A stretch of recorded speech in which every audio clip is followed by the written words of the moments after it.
Religious মাইনরিটিকে মুসলিম ল্যান্ডে মুসলিমদের protection দেওয়া এটা তাদের উপরে বাধ্যতামূলক। বাট তার মানে এটা না রিলিজিয়াস মাইনরিটির সেলিব্রেশনে আমাদেরকেও সেলিব্রেট করতে হবে, কারণ সেটা সরাসরি শিরকের সাথে লিপ্ত। এটা তো অনেকটা হাসিনার মতো হয়ে গেল যে হাসিনাকে ইন্ডিয়া আশ্রয় দিয়েছিল, পরবর্তীতে হাসিনা তার দেশে ইন্ডিয়াকে দিয়ে দিতে চাচ্ছে।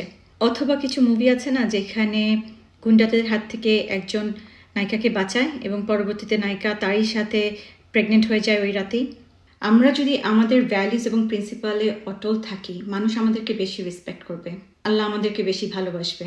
টনি রবিন্স একটা পডকাস্টে বলে যে মহিলারা প্লিজড হতে পছন্দ করে কিন্তু পিপল প্লিজিং পছন্দ করে না। ঠিক একইভাবে মানুষ প্লিজড হতে পছন্দ করে কিন্তু পিপল প্লিজার পছন্দ করে না। কাউকে প্লিজ করা মানে হচ্ছে কাউকে কিছু দিলেন, সে খুশি হলো, তার মন রক্ষা করলেন, কখনো কখনো সেটাও হতে পারে। কিন্তু তার মন রক্ষা করতে গিয়ে আপনি আপনার ডিগনিটি হারালেন, আপনি আপনার ভ্যালুজ অ্যান্ড প্রিন্সিপালকে বিসর্জন দিলেন, তখন আপনার মান সম্মান তার সামনে ছোট হয়ে যায় যে এ তো আমার জন্য যে কোনো কিছুই করবে।